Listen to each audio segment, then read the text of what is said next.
G5 still battling the Power 4. It's Locked On Sunbelt.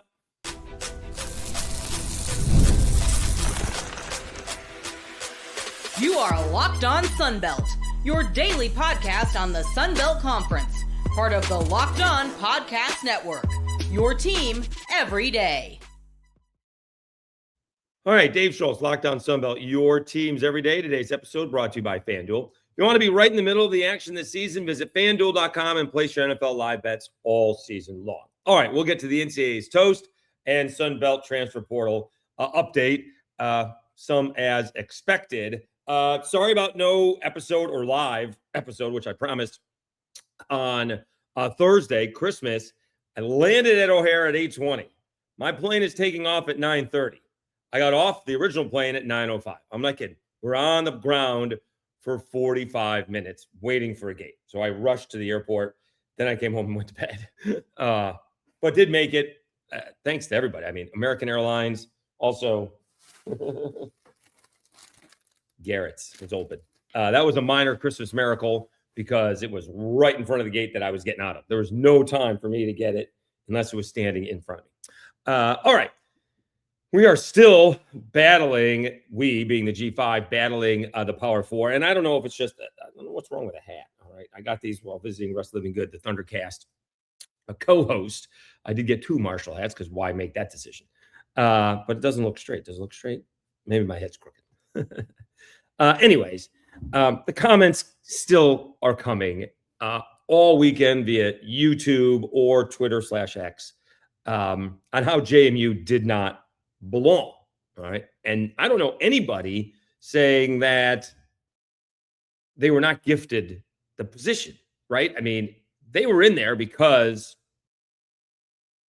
Virginia lost to Duke. If Virginia won, Virginia would have gone into it. All right. So this is all about the ACC screwing up. All right. And everybody's also want all the best 12 teams. Well, again, really the NBA and NHL do top 8 teams in each conference. Seeding, again, I think I brought this up, is only for division winners, only for seeding. All right. Baseball has wild cards, but you could have a division winner is going to get in, but a crappy division winner is going to get in over a wild card team that may have a worse record. You know? So we're still battling this ridiculous thing. All right. I had somebody, if you can imagine this, I don't know if they were a troll or what they were doing, because I had mentioned, I think it was Outkick with Dakich and David Pollack. And they were like, was Saban right when it was about the minor leagues? And I don't think that's very fair, right? I mean, Monroe beat Alabama a long time ago, but they did. And so I said, well, hold on a second. You know, Tulane beat Duke and Northwestern. Are they minor league or not? What are they? And Old Dominion beat Va Tech. And not to mention, they beat Virginia Tech. They did better against Indiana than most of the Big Ten did. I mean, I would take Old Dominion and JMU against half of the Big Ten. I think they're not very good. All right. Wisconsin not very good. Maryland's not very good. Rutgers isn't very good. Illinois was good. I'm not sure what happened there. But Indiana rolled them. ODU did pretty well. Holy cow. Right? Lost by 13. Turned the ball over a little bit. Had a chance to beat them, actually. And so, again, this is where it's going to end. All right. And I think we need to realize this. It is going to be the SEC and the Big Ten against everybody else. It may be actually, if you can imagine this, sooner rather than later. And all of these guys on the G5 side are warning the ACC and the Big 12, if you think we're the last ones they're coming for, just wait. Not to mention, they even said you get some of those bottom dwellers, Rutgers and Purdue, they'll move on without you. All right. I mean, this is just, it's kind of like the NFL having games on Christmas. It's just pure unadulterated greed. NBA had Christmas for 2 or 3 decades. Then all of a sudden the NFL goes, well, why should we just give it up to them? We can make money on that. And they do. And they're going to make more ratings than the NBA because It's all about the money, all about the money. And the SEC and the Big Ten don't want to share the money. They just want it amongst themselves.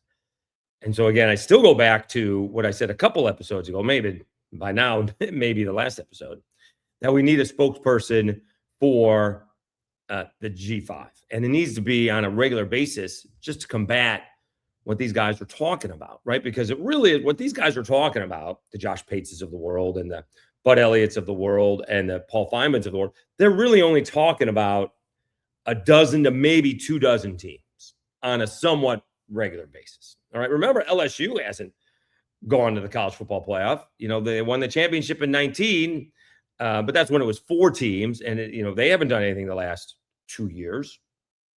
Not been very good at all the last couple of seasons. OU has never won a college football playoff. How about that? They're 0-5. They've gone to when it was a 4-team playoff, and they haven't won anything. Also, someone reminded me, remember LSU could have put up 100 points against OU if they wanted to. Of course, they went to their backup quarterback in that game, whereas Oregon didn't go to their backup quarterback because the backup quarterback was apparently a walk-on. So we keep on hearing that saying that JMU, Oregon could have put up, 70 points against them. Well, why didn't they? It's not like they took out the quarterback. Are you telling me they fixed the game? I don't think you think that. I don't think that. They took their foot off the pedal. I don't think they did. Wasn't it? They did because they weren't playing very well because JMU was. All right. Even Dan Lanning said after the ball game, that wasn't up to our standards. Felt like we lost because they know they didn't play very well. They got beat 28-17. Yeah, against the backups. But Bud Elliott tells me that the JMU backups could beat, or the Oregon backups could beat the JMU first team. And they didn't. They had a shot, and they didn't. And unless we being the G5, get a spokesperson, or maybe it's just going to work its way through the courts in the antitrust situation. Is that better? I got the lights on, and I don't have the lights looking at me. That's a little bit better. Okay. All right. No, we're going to do this. Hang tight. There we go. Okay. Sorry about that. Technical difficulties. Anyway. These people don't want to give in at all. They don't think that JMU nor Tulane deserves to be in there. All right. And I'm one of those guys, you guys know this, I'm more reasons than excuses. For example, when you lose by a couple points, but you get a bad call, say in basketball is easier, but you were 60% at the free throw line, right? You make a couple more free throws and you win the ball game. You don't have to worry about the bad call. Not to mention all the turnovers and bad decisions and things like that. You can't leave it up to one bad call at the end of the ball game. I don't care how bad the call is. Right? So that's the thing. And so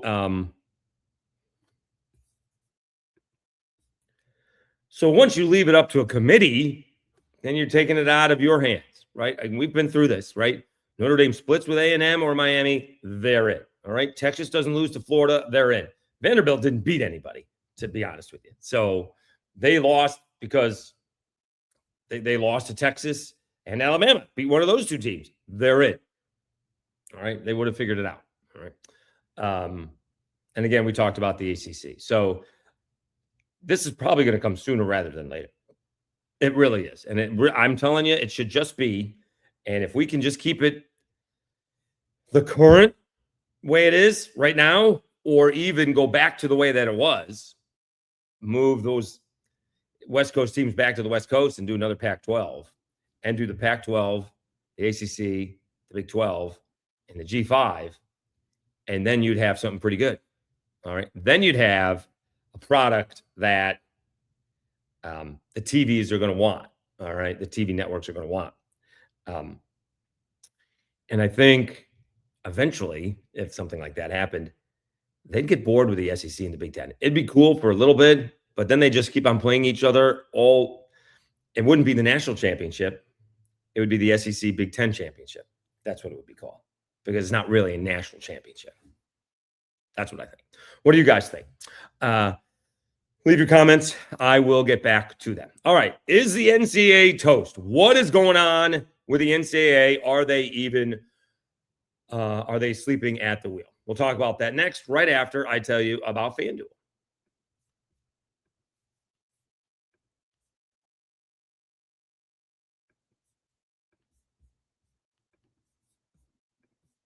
NFL Sundays move fast. One big play and suddenly everything feels different. That's what makes live betting with FanDuel so exciting. You're not just watching the game, you're reacting to it in real time. With FanDuel, you can place bets as the action unfolds. Every drive, every momentum swing, every highlight moment. Live betting is best when the game starts to shift. A receiver gets hot, a defense tightens, or the momentum flips after a turnover. FanDuel lets you jump into the moment. Live spreads and money lines adjust instantly. Player props update as the guys heat up. You can bet next touchdown scores, drive results totals, and more. It keeps you locked in every snap, every drive, every possibility. Georgia Southern is a 7-point favorite against App State. Someone needs to explain to me who the quarterback is for App State so we can discuss that for Monday's episode. So if you want to be right in the middle of the action this season, visit FanDuel.com and place your NFL live bets all season long. FanDuel, the game moves fast, and so can you.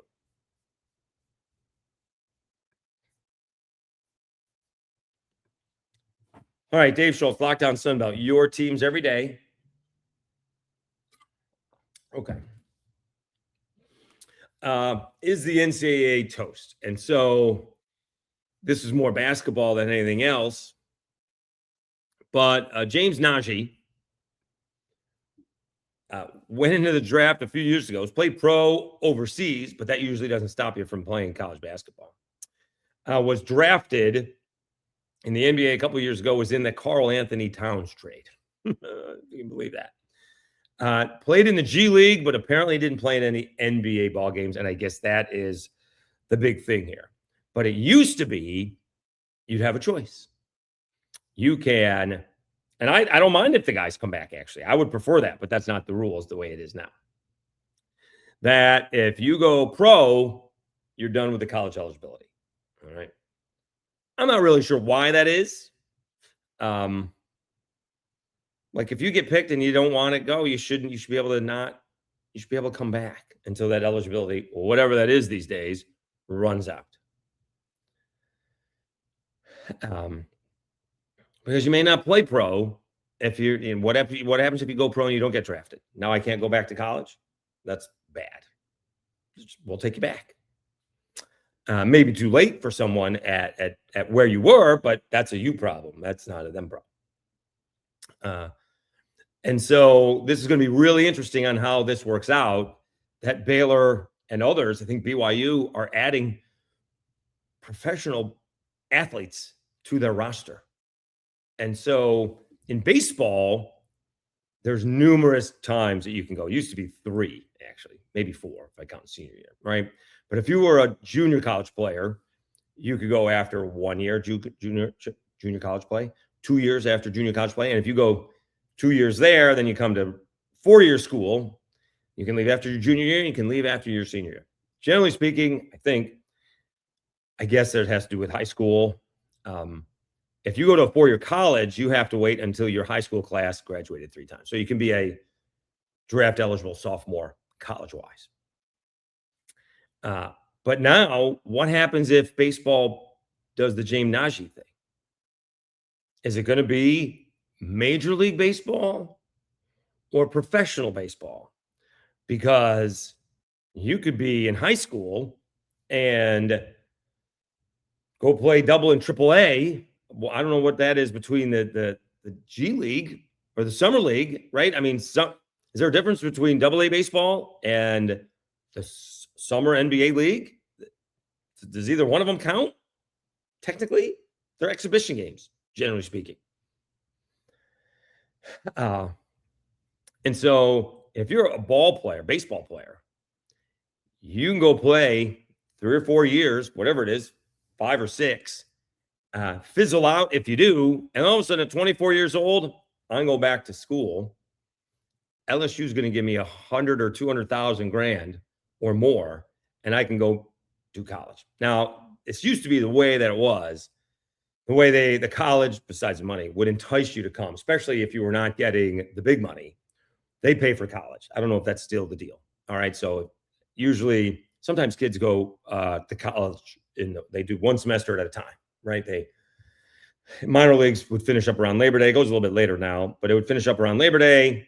And so maybe you're a little bit late, but that's the semester you do because you can't do the spring semester because spring training is in the fall. So they could start then, or usually right after your career ends, they will pay for your school, I think 5 years. But you gotta go to school like that following year, right? If your career ends in Labor Day, you don't have to go to school that year. You can, but the clock starts to tick at that point in time. You got a year, I think, to go back to college, and they'll pay for it. But now with NIL, these big time programs, looking straight at LSU or A&M or Texas or Georgia or Carolina or Duke, they'll go get, maybe not Duke, they'll get a former professional baseball player to come on in and help out their squad. That's like a 24-year-old guy playing against 19-year-olds. Come on. Because you could get a lot of guys who are what they call 4A players, couldn't quite get to the big leagues, need a spot, and you need to be better than the guy you're replacing, but you would rake at college. And you got anywhere from 3 to 6 years of experience playing pro ball. And if you didn't play Major League Baseball, I'm not sure how that's different. I don't understand if minor league is going to be different than Major League, or minor league is different than the summer league, not G League, but summer league. Although there's somebody from the G League going in to college. So I don't understand how you can play professionally and go back to school. Although I'm all for it, actually, although that's not the rules currently. And so you can't tell me if a baseball player doesn't get to the big leagues, only plays in minor league ball, he's going to be able to go back. Not to mention, what about a quarterback? What if a quarterback goes early, leaves after his junior year, maybe gets hurt for a little bit, and just isn't going to make it in the pros? Can he go back? Plays in an NFL exhibition game, or doesn't? Just got hurt a couple of times. Is he going to be able to go back? Because what's the difference between NFL exhibition and the summer league? They're all just exhibition games. I don't know. So I think the NCAA is toast. I think the NCAA is going to be gone sooner rather than later. Like, I'll put it right down right now. I'll be shocked if the NCAA is around for 2030. The only thing keeping the NCAA around is the NCAA tournament. That's it. And the other postseason play. Because remember, they're not responsible. They don't have anything to do with the college football playoffs or bowl games, for that fact of the matter. All right. But they do put on the NCAA baseball, basketball, softball, gymnastics, track and field. So someone else is going to have to pick up that slack. But I think the NCAA, maybe that's what the NCAA does. In fact, instead of overseeing athletics, they're just put in charge of the championships. That's what it could be. But I think by 2030, that's going to be decided. All right, let's take one more time out. Sunbelt transfer portal update. It's getting flooded, unfortunately. And with at least one guy who we knew was going to be in there. We'll talk about that right after I tell you about Game Time.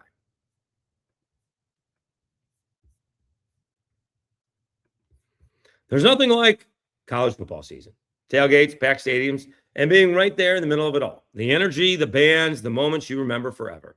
But actually getting tickets, that part used to be frustrating with long queues, logins, and prices jumping at checkout. That's why Game Time gives the advantage back to fans. It's the easiest way to unlock amazing college football tickets and experiences in just a few taps. The app is incredibly easy to use. I went from browsing to buying tickets in just minutes. I love being able to see the view from my seat before buying, so I knew exactly what I was getting. The zone deal stood out. You pick the section, Game Time picks the seats, and you save even more. Seeing college football tickets starting as low as $25 made it easy to game plan the game day trip. Knowing prices include all fees up front makes the whole process stress-free. So take the guesswork out of buying college football tickets with Game Time. Download the Game Time app, create an account, and use code LOCKEDONCollege for $20 off your first purchase. Terms apply. Again, that's code LOCKEDONCOLLEGE for $20 off. Download the Game Time app today.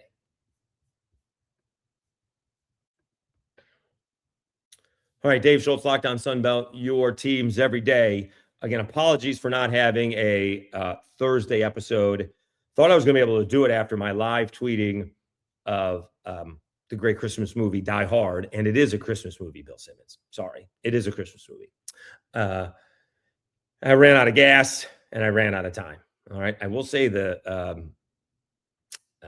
Lyft driver was there at 10:05. I thought I was going to have issues getting on a Lyft driver at first thing in the morning. All right. I will also say the airports and airlines were more crowded than I thought it was going to be. I was kind of surprised at that, but didn't have any issues outside of being on the tarmac for 45 minutes in O'Hare. All right. Sunbelt portal transfer portal update. As expected, Jaylen Raynor, quarterback from Arkansas State, has unfortunately gone into the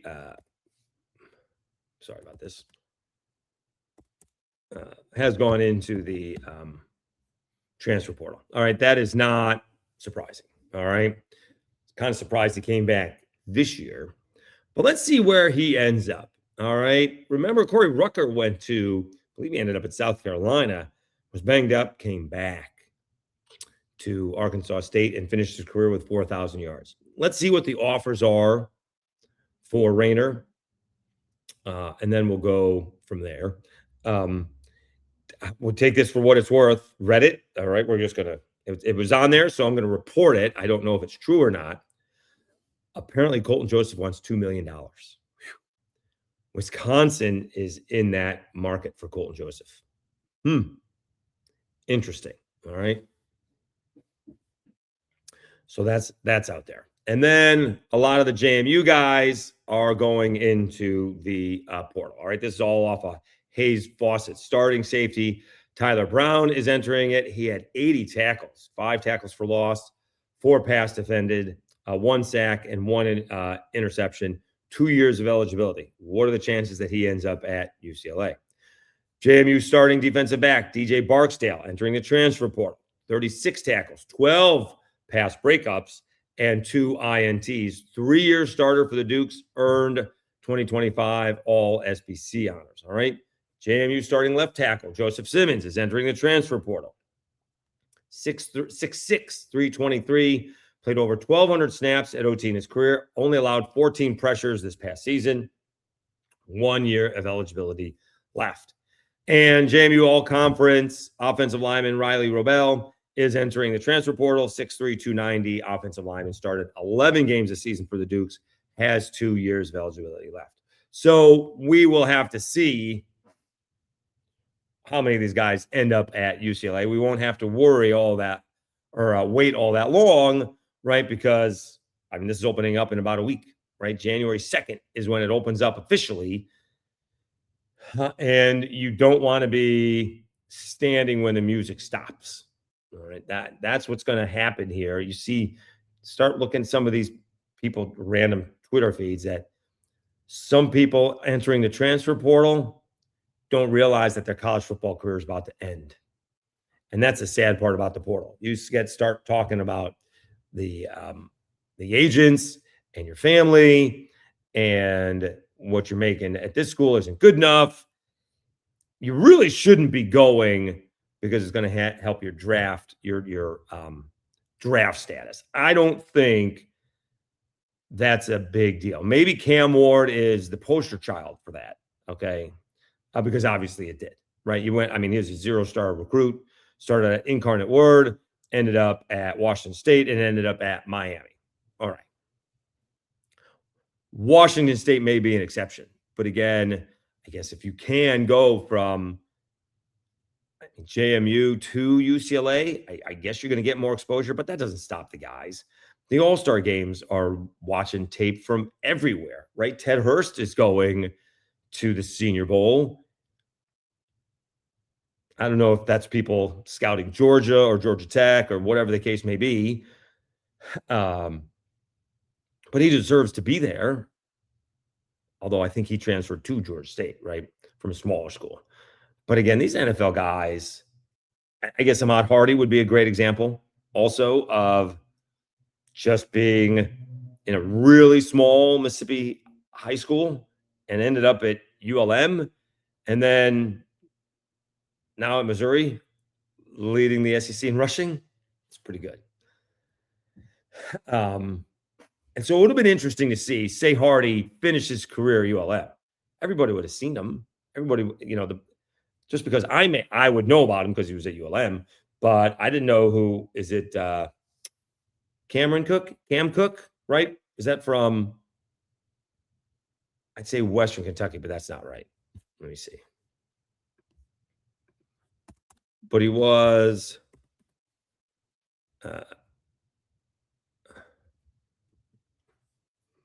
Jacksonville State. There you go. He's going to enter the transfer portal.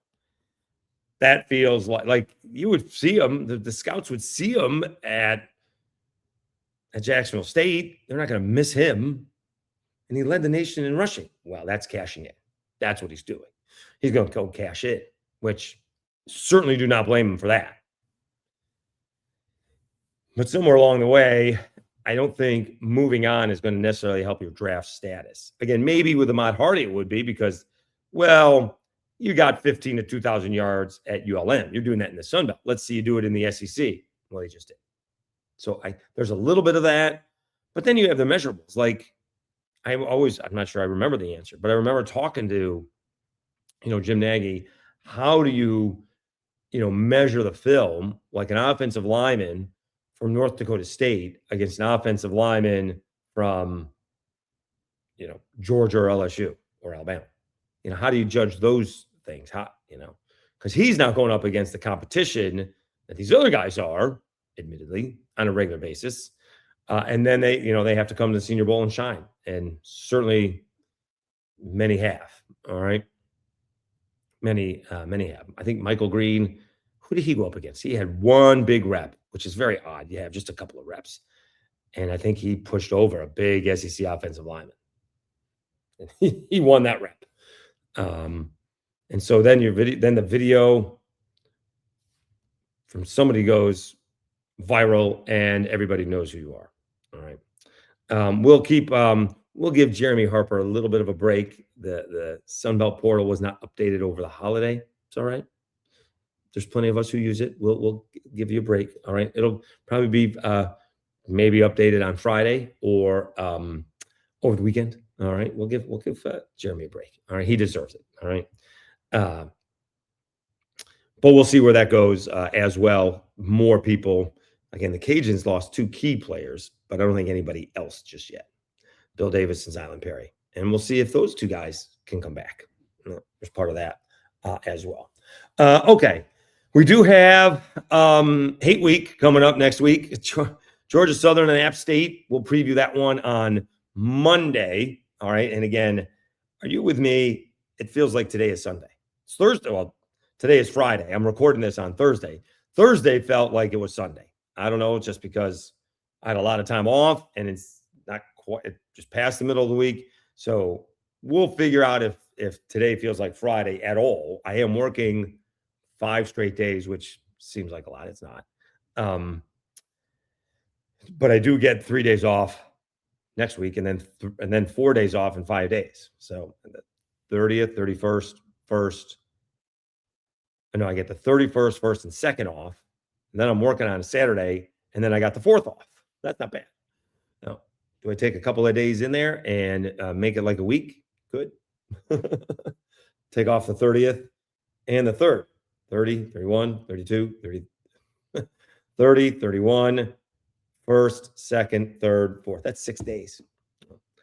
We'll see how that goes. All right. And of course, we'll get more college basketball. We'll be back in Sunbelt basketball. We'll be tipping it off again this week. So we'll be on, or next week, as the case may be. We'll be all over that. All right. Thanks so much for tuning in. We're still rocking and rolling, and we are going to hit 6 figures. Probably would have done that yesterday, as the case may be. But we'll get to 6 figures either Friday or by Monday, which is a record for the Sun Belt in terms of views. So I do appreciate it. It is amazing. And now we actually have something to, quote, complain about with the G5 and the P4, and that gets people riled up on both sides. So that's a win-win for Schultz, as the case may be. All right, everybody have a spectacular weekend. We'll talk to you again on Monday. Enjoy the NFL football, and again, we'll preview Georgia Southern and App State in their bowl game for Monday's episode. All right, you've been watching and listening to Locked On Sunbelt, your teams every day. Have a great weekend, everybody. We'll talk to you again on Monday.